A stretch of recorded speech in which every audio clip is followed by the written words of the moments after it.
Yo voy a referirme un poco antes a algunos datos que me parecen relevantes. Busquiazo va a ingresar a la Escuela de Arquitectura de la Universidad de Buenos Aires en el 21 y se gradúa en el 27. Pero ya desde 1928 está vinculado al Ministerio de Obras Públicas, justamente en trabajos de orden profesional. Una de las primeras versiones que tenemos es el momento en el cual él, con un amigo y compañero, y esto yo creo que es importante para entender el origen y la formación del Instituto de Arte Americano, Julio Taola, van a presentar ambos un proyecto de rascacielos para una de las exposiciones de los premios anuales de Bellas Artes. Este es un dato que va a ser importante por las posibilidades, inclusive de la creación del propio instituto. En realidad, él va a ser docente desde 1933 como auxiliar y profesor titular ya desde 1941. Este es el proceso de inserción que él tiene en la universidad, que va a ser clave porque ya desde el año 34 va a empezar a publicar un trabajo que se refiere no tanto a los temas sudamericanos, sino justamente norteamericanos, a raíz de la posibilidad de un viaje que tiene y un reconocimiento también de parte de México. En 1937 se va a realizar el segundo Congreso Internacional de Historia de América en Buenos Aires, y Busquiazo se va a preocupar esencialmente de vincularse a través de Manuel Toussaint, a quien invita a que participe en el Congreso. Y en esto debo ya referirme a la otra figura, a Martín Noel, que es quien en realidad rompe el fuego en Sudamérica en 1914 en una conferencia que da en el Diario de la Nación, a raíz de que él regresa de París, donde se ha formado como arquitecto, pasa por Bolivia y queda absolutamente impactado por la arquitectura colonial, y entiende que eso, que no figura en ninguna historia de la arquitectura prácticamente del mundo, es un tema esencial para entender su propia cultura. En 1930, Martín Noel, que tiene ya una participación política importante en la Unión Cívica Radical, de la cual sería luego diputado y candidato en el año 45 también a senador, mostrará justamente su convicción de que era posible realizar una tarea creativa en este campo. En 1920 va a participar de una convocatoria sobre el Día de la Raza que se realiza en España, va a ganar un premio de la Academia de Bellas Artes de España, un premio que marca justamente una de las líneas débiles de su idea, cuando el jurado dice que lo considera irreductible a las trabas del método. El método era aquello que no debía hacerse, sino aquello que fortalecía el espíritu, en eso que fue muy claramente toda una tendencia política radical, ¿no es cierto?, de las frases sonoras y poco convincentes para efectos de las demostraciones. Y esto será justamente lo que va marcando una de las huellas que justamente Carla menciona en el trabajo que va a coincidir en los problemas que Busquiazo va a tener con Noel. Aunque en 1937, cuando viene Toussaint y lanza la idea de hacer una historia de arte, un instituto de arte americano en Buenos Aires, haciendo participar prácticamente a los otros delegados de otros países que estaban, Navarro, que era un diplomático ecuatoriano, Yuria, que era un arquitecto uruguayo que dirigía el Instituto de Historia, y a algunos otros del mundo andino, fundamentalmente de Valcarcel y Uriel García de Cusco, marcan ya claramente una realidad que en realidad le había generado ya Martín Noel cuando es nombrado en 1930 para hacer la primera cátedra de Historia y Arte Americano en Sevilla, donde él va a realizar el pabellón de la Argentina, que va a ganar el primer premio en la Exposición Internacional Hispanoamericana de Sevilla. De tal manera que Martín Noel con Angulo Iñiguez, a quien conoce en el año 30, van a ser los que creen el Laboratorio de Arte Americano, que da origen justamente a los primeros trabajos historiográficos basados en documentación, con la enorme documentación que el Archivo General de Indias poseía. Busquiazo entiende esto y acá consigue el socio ideal, que es el padre Furlong, Guillermo Furlong, que trabajaba históricamente con los archivos y que realmente apuntala, hace libros conjuntos y hace el prólogo al libro de Furlong del año 46, es decir, prácticamente estamos ante la articulación de Busquiazo con la documentación historiográfica y al mismo tiempo su visión muy vinculada al mundo hispano. Era habitual, Noel venía de una familia vasco-francesa, sus viajes a España, en 1929, cuando está allí, escribe España vista otra vez, y al mismo tiempo tiene una visión particular, y esto ya también es otro de los campos interesantes, una visión particular sobre la vinculación hispano del arte americano. Y se choca en el 37 con la participación de los cusqueños, por ejemplo, que ya lo que están rescatando es más el área prehispánica, es decir, si tenemos que participar en la arquitectura universal, participemos desde el comienzo, sobre todo cuando todavía tenía mucho peso la mirada clasicista, historicista, por supuesto, dentro de la formación de las academias. Yo creo que en ese sentido nosotros podemos pensar que Busquiazo ingresa con una mirada y una perspectiva distinta, porque además tiene una capacidad de vinculación diferente. Cuando hice de alguna manera la radiografía de la biblioteca de Busquiazo, que conseguí que quedara en nuestro país, que está en este momento en Resistencia, en la biblioteca de la provincia, me di cuenta, junto con la de Noel, de las diferencias sustanciales que había entre cómo trabajaba uno y cómo trabajaba el otro, y cuál era el mundo de referencias y de trabajo que ellos tenían. Y esto creo que es importante para cuando uno lo trataba a Busquiazo, entender también su distancia, su manera de proceder, su forma de trabajo, que era muy distinta de la forma verborrágica, de las conferencias, de los agasajos del mundo, que en el año 37, cuando intentan crear juntos un instituto norteamericano, Busquiazo termina escribiéndole a Toussaint, bueno, este es un señor con mucho dinero, con mucha plata, pero con pocas ganas de hacer las cosas que nosotros entendemos que debemos hacer en torno a la arquitectura americana. Busquiazo tiene particular influencia en el campo de la restauración. Y es cierto lo de la visión historicista,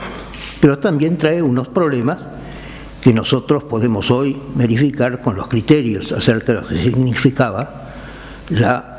preservación de nuestro patrimonio. Los argentinos hemos sido particularmente delicados en la materia de destruir nuestro patrimonio. Lo hicimos con aquellos símbolos más importantes, desde el Cabildo hasta la Casa de la Independencia, a las cuales Busquiazo se le dio la tarea de reconstruirlas.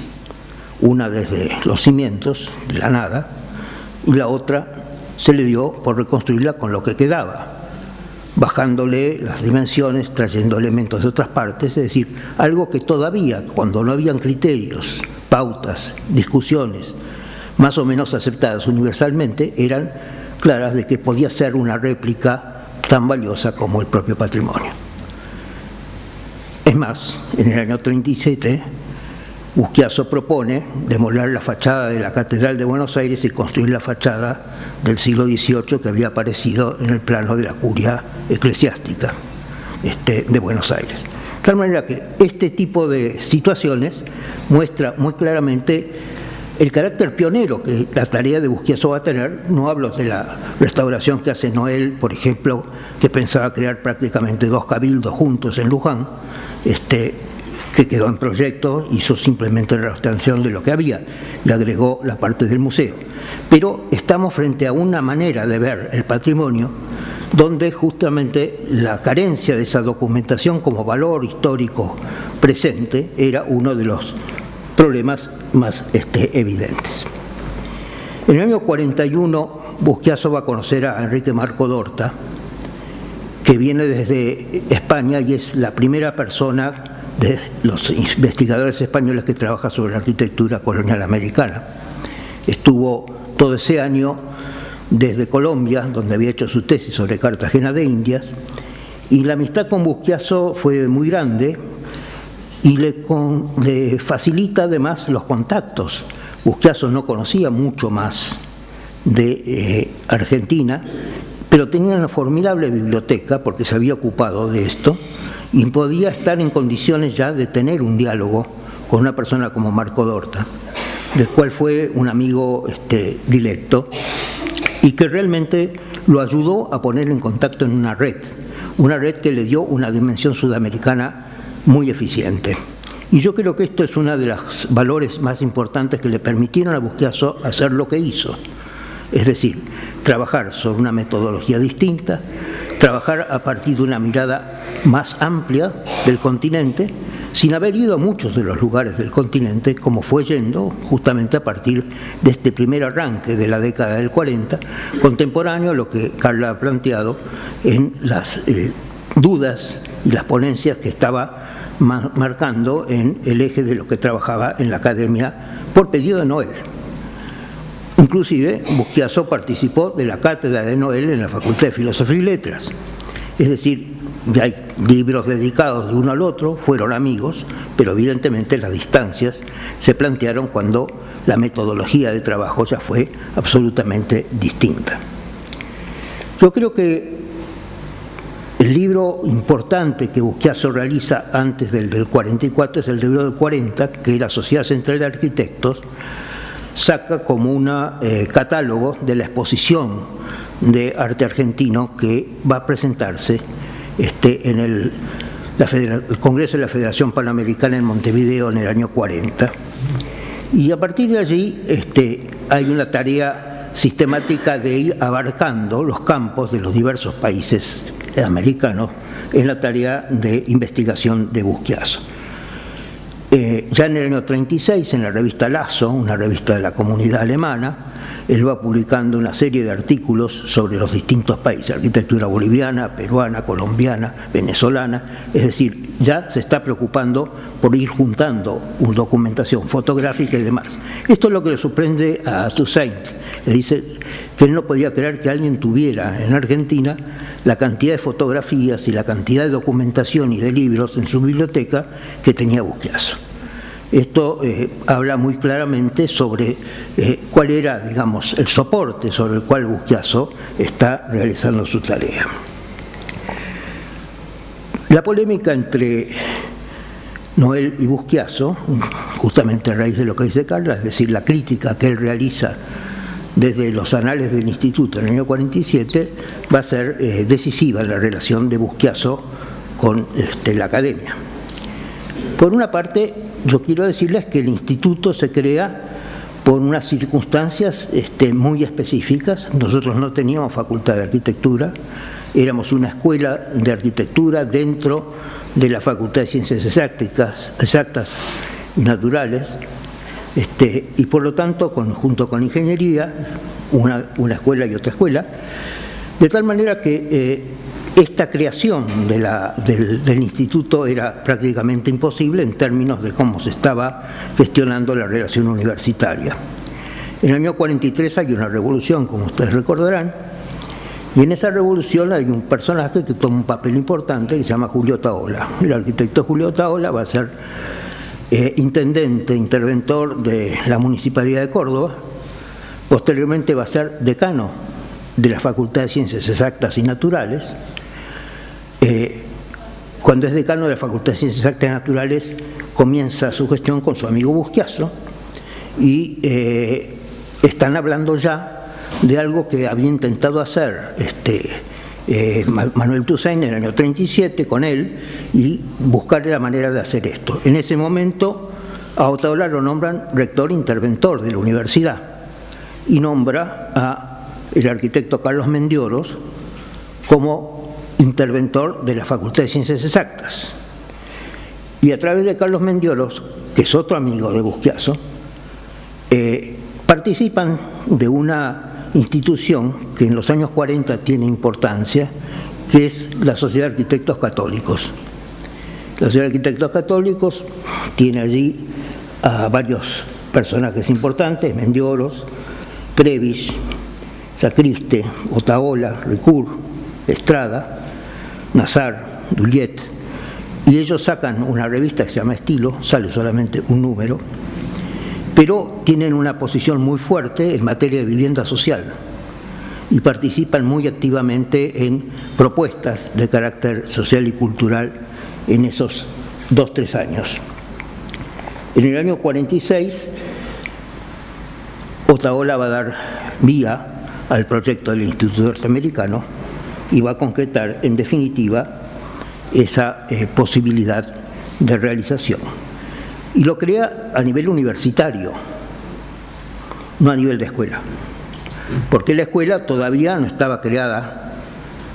se crea en el 1947 como facultad. Y es un caso interesante también de encontrarlo, como pude resolver trabajando con la documentación de la propia Sociedad de Arquitectos. La Junta Directiva de la Sociedad de Arquitectos va a visitar a Perón y le dice que quiere que se cree la Facultad de Arquitectura. Y Perón le dice: ¿por qué no tiene que haber Facultad de Arquitectura? Sí, claro. Agarré el teléfono y lo llama el presidente de la Cámara de Diputados, que era Guardo, y le dice que los arquitectos le van a presentar al día siguiente el proyecto de creación de la facultad. Bueno, no durmieron los arquitectos de la comisión directiva tratando de redactar qué era lo que se podía llegar a hacer. Rápidamente el proyecto es presentado y es votado favorablemente por los peronistas y negativamente por los radicales. La discusión terminó muy rápidamente cuando uno dijo: bueno, ustedes están votando en contra porque lo presentamos nosotros, nada más, porque los argumentos eran: esto significaría división de la universidad, ruptura de la universidad. Nerio Rojas decía, por ejemplo: bueno, ustedes así van a creer que era una farmacia y otra facultad de odontología. Dice: esto es absurdo, no se puede destruir la medicina, no se puede. Entonces tenemos que entender mucho que los problemas de los conflictos que tenemos nacen justamente de estos planteos ideológicos más que de las realidades de lo que las posibilidades daban. En ese contexto, los años en los cuales del 47 hasta el 55 Busquiazo pudo realizar su proyecto en el Instituto Norteamericano marcan fundamentalmente la capacidad de Busquiazo de ir anexando un grupo de gente como Héctor Esquenone, que entró en el año 48, y algunos de los otros colaboradores que tuvieron con él en esos años, y la posibilidad de crear a través de anales, y los anales forman una figura clave en lo que significa la consolidación de esa red, la consolidación del traslado de las experiencias que existían, digamos, en todos los países, sobre todo de Sudamérica. Yo creo que esto es, de alguna manera, lo que nos permite entender que la gestación que tiene el Instituto, que vincula a Busquiazo a las cátedras,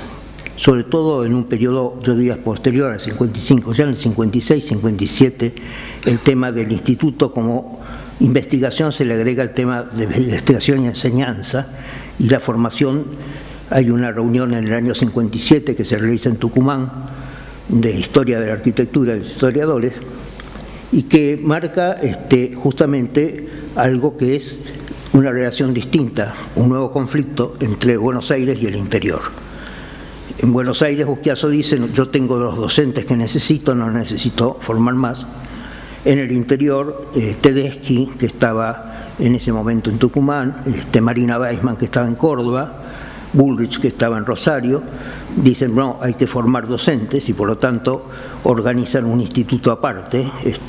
interuniversitario, quedando fuera Buenos Aires, y es la que va formando otra línea de trabajo, sobre todo con seminarios importantes que traen a Pevsner, traen a gran cantidad de gente de los que realmente tenían peso internacionalmente. Argan también estuvo, en fin, creo que esta es otra parte de la historia, pero Busquiazo finalmente va a entender este proceso. Se los digo porque nosotros ingresamos como ayudantes de cátedra de historia en el año 64, es decir, Graciela y yo, y tuvimos una relación con Busquiazo buena, pero también acotada. Muy buena, me abrió la posibilidad, yo hice mi primer trabajo y lo publiqué allí. También es cierto que cuando hicimos un trabajo como fue la arquitectura del liberalismo el año 68, se enojó muchísimo con nosotros, porque ellos ya estaban trabajando sobre arquitectura del siglo XIX, es decir, a veces tenía la idea que había que alambrar la pampa húmeda, ¿no? Entonces no era esa nuestra manera de ver la cosa, y sin embargo debo reconocer que con él siempre tuvimos una afable relación. Se enojó cuando renuncié a la universidad en el 66, cuando intervinieron los militares. Le dije que tenía mis motivos, le mandé una carta larga explicándole cuáles eran y me fui a vivir a otro lado. Pero la realidad es que cuando en el año 70 decidí presentarme una beca para ir al exterior, Busquiazo fue quien me presentó,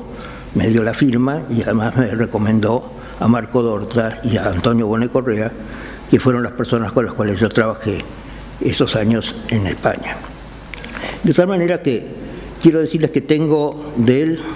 sé además por su hijo, que en el momento en que falleció había dejado a medio escribir una carta que me mandaba a España, justamente a raíz de un material que yo le había contado que habíamos encontrado en el archivo de Indias. Y por lo tanto tenía una relación que hubiera seguido y me decía, lo que usted está haciendo es lo que a mí me hubiera gustado hacer. Nunca tuve plata suficiente,